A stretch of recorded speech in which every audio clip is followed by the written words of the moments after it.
السلام علیکم ناظرین، اس ایپیسوڈ کے شروعات میں ہم دیکھتے ہیں کہ علاؤالدین اور فلاویوس واپس قبیلے پہنچتے ہیں۔ سرداری خیمے کے اندر شہنشاہ سلطان اورحان سے کہتا ہے، اللہ کے حکم اور رسول اللہ صلی اللہ علیہ وسلم کے قول پر ہم آپ کی بہن فاطمہ خاتون کا ہاتھ اپنے بیٹے یزید کے لیے مانگتے ہیں۔ سلطان اورحان ملون خاتون اور فاطمہ کی طرف دیکھتے ہیں جو دونوں ہاں میں سر ہلاتی ہیں، مگر سلطان کے کچھ کہنے سے پہلے ہی علاؤالدین اجازت لے کے اندر داخل ہوتا ہے اور یہ منظر دیکھ کے فلاویوس ہکا بکا رہ جاتا ہے۔ فاطمہ بھی پریشان ہو جاتی ہے اور سلطان علاؤالدین سے کہتے ہیں، آپ بالکل صحیح وقت پر پہنچے ہیں بھائی، سلامت رہیں، چونکہ ہماری بہن فاطمہ بھی اس پہ راضی ہے تو پھر مبارک ہو اور خیر ہو شہنشاہ بھی۔ شہنشاہ بہت خوش ہوتا ہے اور یزید سکھ کا سانس لیتا ہے۔ فلاویوس کی آنکھیں کھلی کی کھلی رہ جاتی ہیں، اس کی نظریں مسلسل فاطمہ پہ ہوتی ہیں۔ فاطمہ اور یزید آگے بڑھ کے اپنے گھر والوں سے ملتے ہیں۔ سلطان یزید سے کہتے ہیں، ہم اپنے قبیلے کا دل آپ کے سپرد کر رہے ہیں، اپنی ذمہ داری کو اچھی طرح سے جان لیں۔ یزید بھی مسکراتے ہوئے کہتا ہے، فاطمہ خاتون اب میری جان سے زیادہ قیمتی امانت ہے سلطان معظم۔ سلطان کہتے ہیں، مبارک ہو اور خیر و برکت ہو۔ علاؤالدین یزید سے کہتا ہے، اللہ آپ دونوں کو خوش رکھے۔ ملون خاتون بھی اسے نیک دعائیں دیتی ہیں اور فلاویوس بہت پریشان دکھائی دیتا ہے۔ فلاویوس کو اس طرح سے دیکھ کے اسپورچا پوچھتی ہے، کیا ہوا فلاویوس؟ فلاویوس کی آنکھیں بھر آتی ہیں۔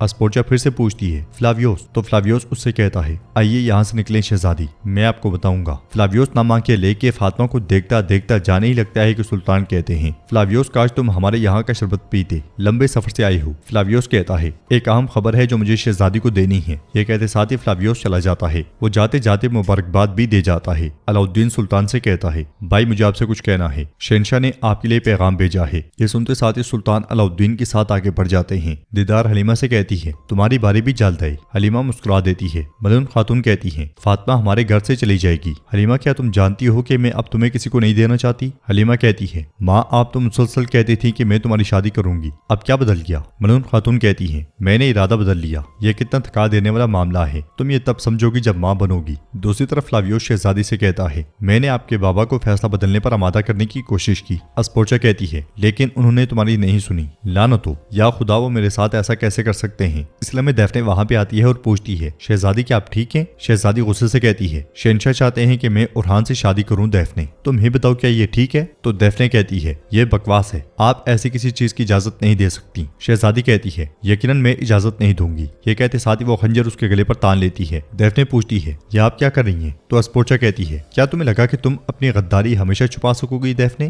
تم بتاؤ کہ تم کون ہو؟ کیا تم محبت کے سرماؤں میں سے ہو؟ وہ نشانات والے شیطان بولو۔ وہ اسے دبوچتے ہوئے اس کی گردن پہ نشان تلاش کرتی ہے اور مزید پوچھتی ہے، تم کس کے لیے کام کرتی ہو؟ دیفنے کہتی ہے، نہ تو محبت کے سرماؤں کے لیے اور نہ ہی کسی اور کے لیے شہزادی، میری وفاداری صرف مقدس روم کے لیے ہے۔ آپ کے بابا نے بورسا کو بغیر جنگ کے اورحان کے حوالے کر دیا اور مجھے ڈر ہے کہ آپ کا خاندان مقدس روم کے لیے تباہی لائے گا شہزادی، میں اس کی اجازت نہیں دوں گی۔ شہزادی پوچھتی ہے، تو تم روم سے اتنی مخلص ہو کہ مجھے مارنے کی جرت کر رہی ہو، ہے نا؟ دیفنے کہتی ہے، بالکل شہزادی، اس حد تک کہ آپ کو مار دوں اور خود بھی موت کی طرف چل پڑوں۔ یہ سنتے ساتھ ہی شہزادی خنجر کی ہتھنی اس کے سر میں مار کے اسے بے ہوش کر دیتی ہے۔ دوسری طرف علاؤالدین سلطان سے کہتا ہے، شہنشاہ نے شروع میں ہماری بات کا یقین نہیں کیا، لیکن جب باغیوں کی طرف سے تھپڑ پڑا تو ان کی عقل ٹھکانے آ گئی۔ سلطان کہتے ہیں، میں وہاں ہونا چاہتا تھا اور شہنشاہ کا چہرہ دیکھنا چاہتا تھا، لیکن میرے بھائی نے ہماری ریاست کی بہترین نمائندگی کی۔ علاؤالدین کا لٹکا ہوا چہرہ دیکھ کے سلطان پوچھتے ہیں، علاؤالدین لگتا ہے کوئی ایسی بات ہے جو تم مجھے تاحال نہیں بتا سکے؟ تو علاؤالدین کہتا ہے، بھائی ہے تو صحیح، لیکن مجھے نہیں پتا کہ کیسے کہوں۔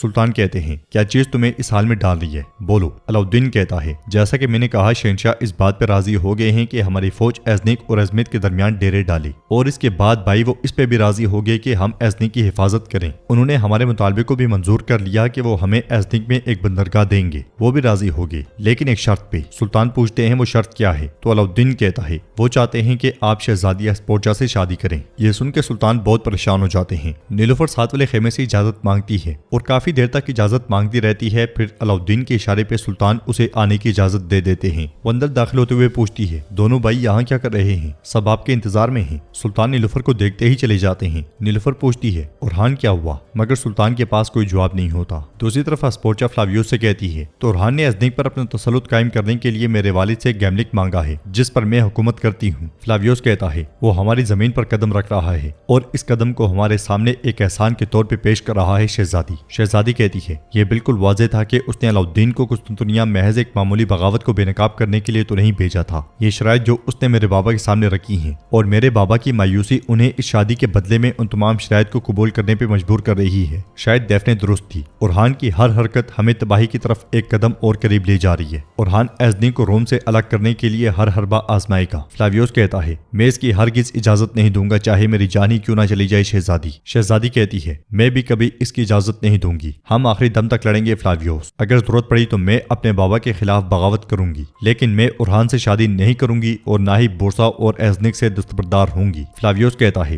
مجھے نہیں معلوم کہ آپ کے پاس کوئی منصوبہ ہے یا نہیں، لیکن ہمیں اورہان سے اورہان کی طرح لڑنا چاہیے۔ شہزادی کہتی ہے ہم ایسا ہی کریں گے فلاویوس، سرحدی علاقوں میں اس کے تمام دشمن فطری طور پہ ہمارے دوست ہیں، یہ جنگ اورہان کی موت سے پہلے ختم نہیں ہوگی، اور اب اس جنگ کو ختم کرنے کے لیے ہمارے لیے تمام راستے جائز ہیں۔ بورسا میں ہم دیکھتے ہیں کہ کام کرنے والوں پہ اس تاجر کی طرف سے حلہ بول دیا جاتا ہے جس نے باہر ہلچل مچائی تھی۔ وہ اندر داخل ہوتے ساتھ ہی لوگوں کو کاٹنا شروع کر دیتا ہے اور کہتا ہے بورسا ہمارا ہے، کوئی ہماری تجارت نہیں روک سکتا۔ اس کے سپاہی اندر داخل ہوتے ساتھ ہی کام کرنے والوں پہ ٹوٹ پڑتے ہیں اور انہیں بے دردی سے کاٹتے ہی چلے جاتے ہیں۔ وہ تاجر دو لوگوں کو لے کے نکل پڑتا ہے اور پیچھے باقیوں پہ ظلم ڈھا دیے جاتے ہیں۔ بورسا میں ہی برہان ایک کمرے میں نماز ادا کر رہا ہوتا ہے۔ وہ نماز کے بعد جیسے ہی اٹھتا ہے ایک شخص وہاں داخل ہوتا ہے اور کہتا ہے بغاوت ہو گئی ہے برہان سردار، بغاوت، رومی تاجروں نے آئیوں کے مقام پہ حملہ کر دیا ہے، انہوں نے ہمارے بہادروں کو مار ڈالا ہے، انہیں بچائیں۔ یہ سن کے برہان پریشان ہوتے ہوئے کہتا ہے اس میں ضرور کوئی اور بات ہے۔ یہ کہتے ساتھ ہی برہان جلدی میں جوتے پہنتا ہے اور کہتا ہے آپ آئیوں کو سنبھالیں شیخ، اگر انہوں نے ہنگامہ کرنے کی کوشش کی تو ہم بغاوت کو روک نہیں سکیں گے۔ یہ کہتے ساتھ ہی برہان تلوار لے کے نکل پڑتا ہے۔ برہان کے جاتے ساتھ ہی عمر وہاں داخل ہوتا ہے۔ دوسری طرف جنگل سے سلطان آگے بڑھ رہے ہوتے ہیں کہ درویشوں کے پاس پہنچتے ساتھ ہی پگڑی اتار کے رک جاتے ہیں۔ وہ چوکا بھی اتار کے درویشوں کے ساتھ بالکل گل مل جاتے ہیں۔ شیخ درویشوں سے کہتے ہیں سحر کا وقت ان عاشقوں کا وقت ہے جو حقیقت کے راز کو سمجھنے کے لیے تڑپتے ہیں، خواہ تم غلام ہو یا سلطان، جو موتیوں اور مرجان سے جڑی خلط پہنتے ہو، وہ تمہیں اپنے پیچھے لے جاتے ہیں اور تمہیں اپنے نقش قدم پہ چلاتے ہیں۔ سلام کے بعد سلطان کہتے ہیں یہ فقیر آپ کے دروازے پر بطور سلطان نہیں آیا، بلکہ ایک بندے کے طور پہ آیا ہے جو حق تعالیٰ کی محبت کا طلبگار ہے، اگر آپ ہمیں قبول کریں تو ہم چاہتے ہیں کہ ہمیں حقیقت کے راز سے اپنا حصہ ملے۔ بزرگ کہتے ہیں کیا آپ کو لگتا ہے کہ آپ کی خلط اور تاج اتارنے سے آپ کی سلطانی ختم ہو جاتی ہے سلطان اورہان؟ لیکن ہم اس لائق نہیں کہ فیصلہ کریں کہ آپ کو قبول کریں یا نہیں۔ جس نے آپ کو اس دہلیز تک پہنچایا ہے، اگر وہ آپ کو قبول نہ کرتا تو آپ بھی یہاں نہ ہوتے۔ ساتھ ہی سلطان ان میں شامل ہو جاتے ہیں، سب ایک دائرہ بناتے ہیں اور ذکر و اذکار میں مشغول ہو جاتے ہیں۔ پاس ہی میں سے فلاویوس آگے بڑھ رہا ہوتا ہے، وہ پیچھے سے سلطان کو دیکھتے ہوئے ان کی جانب بڑھتا ہے اور اس لمحے کو یاد کرتا ہے جب سلطان نے اس کے بھائی اکتاویوس کو مار ڈالا تھا، اور پھر اس لمحے کو یاد کرتا ہے جب دیفنے نے شہزادی سے کہا تھا تمہارا خاندان مقدس روم کے لیے تباہی لائے گا، میں اس کی اجازت نہیں دوں گی۔ شہزادی نے کہا تھا یہ جنگ اورہان کی موت سے پہلے ختم نہیں ہوگی، اور اس جنگ کو ختم کرنے کے لیے اب تمام راستے جائز ہیں۔ اس خیال کے بعد فلاویوس کہتا ہے آج حساب کا دن ہے اورہان، یہاں قصہ تمام ہوتا ہے۔ سلطان اور درویش ذکر و اذکار میں مشغول ہوتے ہیں۔ یہ منزل مجھ سے دور ہے، ہو میرے مولا ہو،